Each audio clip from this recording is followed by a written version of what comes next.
Universe நேயர்களுக்கு அன்பான வணக்கத்தை தெரிவித்துக் கொள்கிறேன் தோழர்களே. கமலஹாசன் மக்கள் நீதி மையம் என்கின்ற ஒரு கட்சியை நடத்தி வருகிறார் என்பது அனைவரும் அறிந்த செய்தி. ஆனால் அவர் ஒரு வில்லாதி வில்லனா, அப்படி இல்லை என்றால் சிங்கார வேலனா அப்படிங்கிறது ஒரு குழப்பமாக இந்த 3 நாட்களாக வந்துவிட்டது. ஏனெனில் அரசியல் என்பது ஒரு பொது சேவைக்கான களம் தளம் என்பது அடிப்படை அறிவுள்ள அனைவர்களுக்கும் தெரியும்.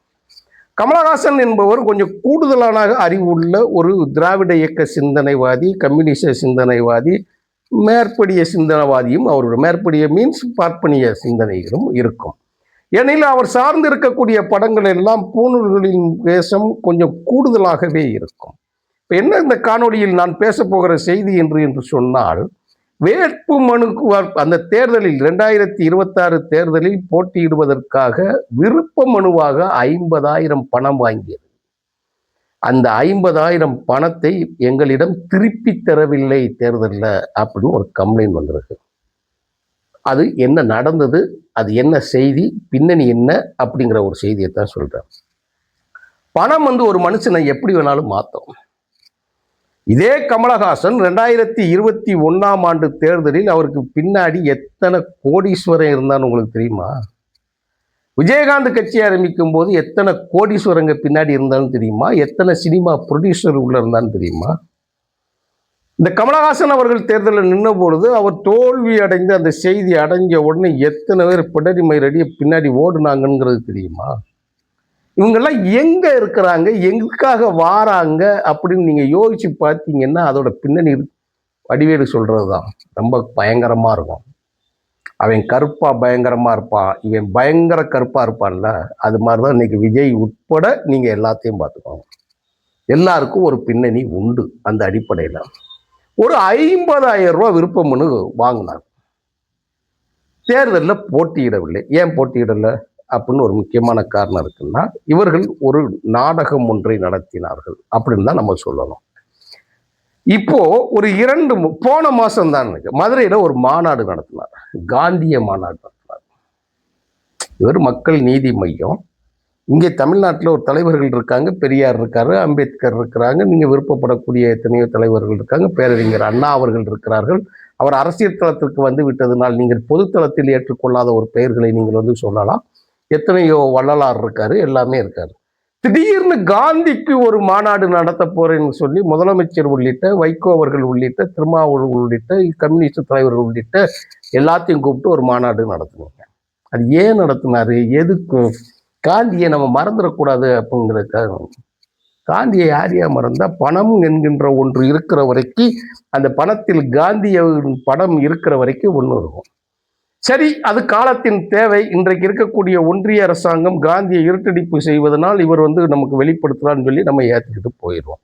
ஆனால் காந்திய வழியில் நடக்கக்கூடிய நீங்கள், காந்திய வழியில் கட்சியை நடத்தக்கூடிய நீங்கள் வாங்கின காசை திருப்பி கொடுக்கணும்ல, சொன்ன வாக்கை காப்பாற்றணும்ல. என்ன பிரச்சனை நடந்தது? கூட்டணிக்கு பேச்சுவார்த்தைக்கு போனீங்க, திமுக கூட்டணியில் பேச்சுவார்த்தைக்கு போனீங்க. 10 தொகுதிகள்கிட்ட கேட்டதாக செய்தி இருக்குது. உங்களுக்கு என்ன பதில் சொன்னார்கள் உங்களுக்கே வழங்கும். அதை நீங்களே சொல்லி இருக்கிறீங்க, வைக்கிறீங்க. எங்களுக்கு 4 தொகுதிகள்லேருந்து 2 தொகுதியில் ஆரம்பித்து 3 தொகுதி இருக்கணும், அதை உதயசூரியன் சின்னம் சொன்னாங்கன்னு சொன்னீங்க. அப்போ பேச்சுவார்த்தைக்கு குழுவிற்கு போனவர்கள் என்ன சொல்கிறாங்க, நாங்கள் போக முடியாது, நாங்கள் தனி சின்னத்தில் தான் நிற்போம், டார்ச் லைட்டில் தான் நிற்போம் என்று நீங்கள் சொன்னீங்க. சரி, அதுவும் கிடையாது, உள்ள முடிஞ்சது. என்ன நிலை வந்தாலும் நாங்கள் எங்கள் சொந்த சின்னத்தில் தான் நிற்போம், மற்ற சின்னத்தில் நாங்கள் நிற்க மாட்டோம் அப்படின்னு சொல்லி அந்த பேச்சுவார்த்தை நீடித்தது. இப்போ திருப்பி உள்ளே போயிட்டீங்க. உள்ளே போயிட்டு யாருக்கிட்டையும் ஒன்றும் சொல்லாமல் ஒரு உயர்நிலை குழு கூட்டம் மாதிரி நீங்கள் ஒரு கமிட்டி கூட்டத்தில் போட்டுட்டு, நீங்கள் போட்டுக்கிற கூட்டம் அனைத்தும் எப்படி இருக்குன்னு சொல்லி பார்த்தீங்கன்னா 5 ஸ்டார் ஹோட்டல் 7 ஸ்டார் ஹோட்டல்களில் தான் இருக்குது. ஏன்னா சாதாரண இடங்களில் நீங்கள்லாம் பேச முடியாது, அது காரணங்கள் சொல்லுவாங்க. நீங்கள் விஜய் கூட்டம் கூடுதுன்னு சொல்கிறாங்க இல்லையா, விமான நிலையம் இல்லாத இடத்துக்கு எந்த இடத்துக்கும் விஜய் போனதா சரித்திரம் கிடையாது. அவங்களுக்கெல்லாம் உடம்புல வேர்க்கக்கூடாது, அப்படித்தான் இருப்பாங்க. இப்போ கமலஹாசன் போய் அந்த கூட்டத்தில் வந்தவுடனே 50,000 பணத்தை கட்டிட்டான். திமுக கூட்டணி, ஆளும் கட்சி, இவர் ராஜ்யசபா உறுப்பினர், எப்படியும் ஒரு 3-4 தொகுதி வாங்குவார். அது எந்த சின்னம் இருந்தாலும் பரவாயில்ல, நம்ம ஒரு சட்டமன்ற உறுப்பினராக ஆகிவிடலாம் என்று இவரை நம்பி உள்ள வந்துட்டார். 50,000 பணம் கட்டினான்.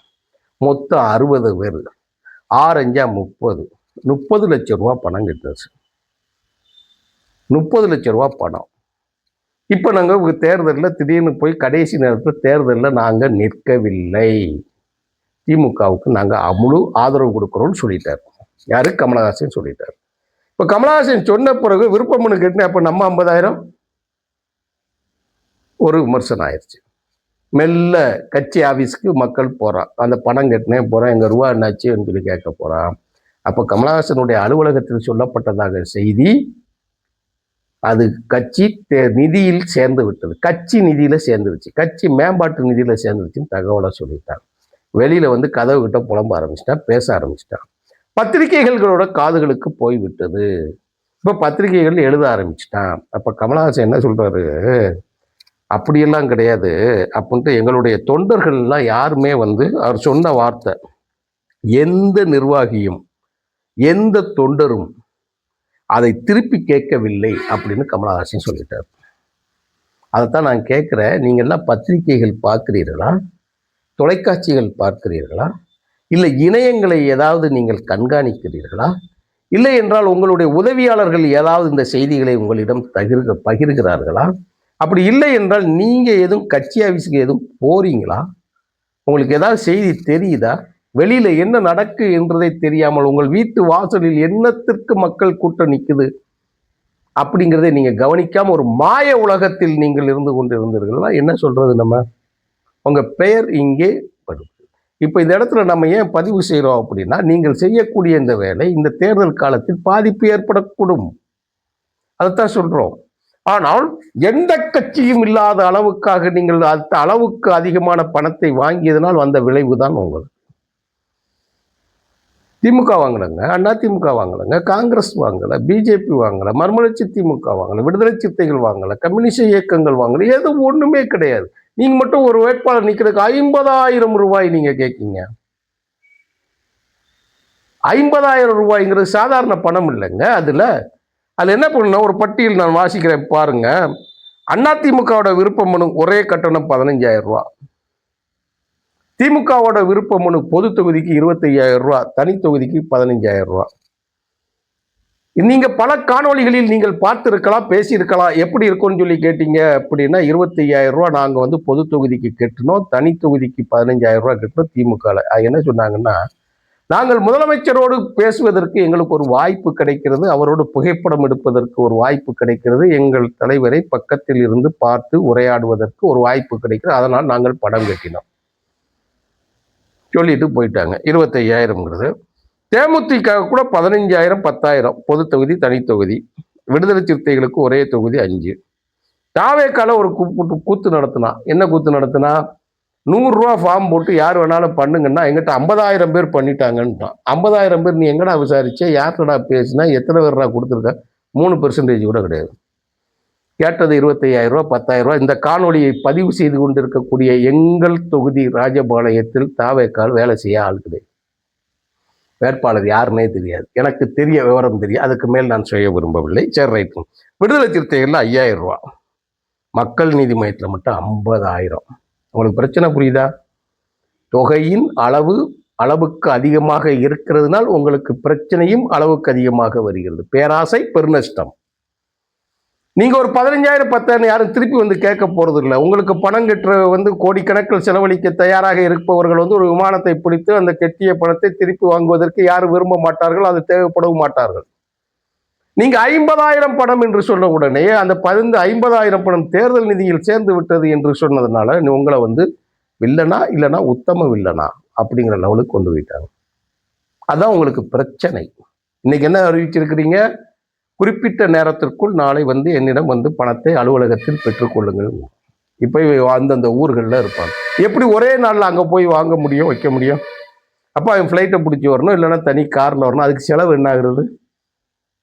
இதெல்லாம் பிரச்சனைகள் இருக்கு, அடிப்படை பிரச்சனை இருக்கு. உங்கள் தொண்டருக்கு, உங்களை நம்பியவர்களுக்கு, அவர்களுக்கு விசுவாசமாக, அவர்களுக்கு நம்பிக்கையாக நீங்கள் இல்லை என்று சொன்னால் கட்சியை அடுத்த தளத்திற்கு பிற்பாடு நீங்கள் எப்படி நடத்த முடியும்? அரசியல் என்பது விளையாட்டுக்களம் இல்லை. Cut on light on off அப்படி கிடையாது.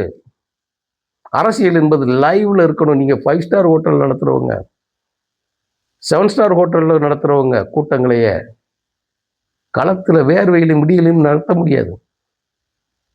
ஒரு செய்திகளை நீங்கள் களத்தில் நின்று மக்களோட பிரச்சனைக்கு நீங்கள் வெறும் ட்விட்டரில் போட்டாலே அது அரசியல் நினச்சிக்கிட்டு இருக்கக்கூடிய உங்கள் பாணியை பின்பற்றக்கூடியதாக விஜய் இருக்கிறார்.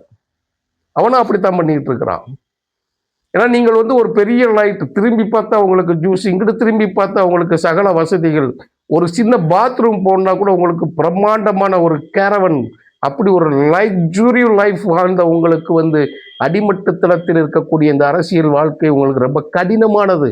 உங்களால் பயணப்பட முடியவில்லை.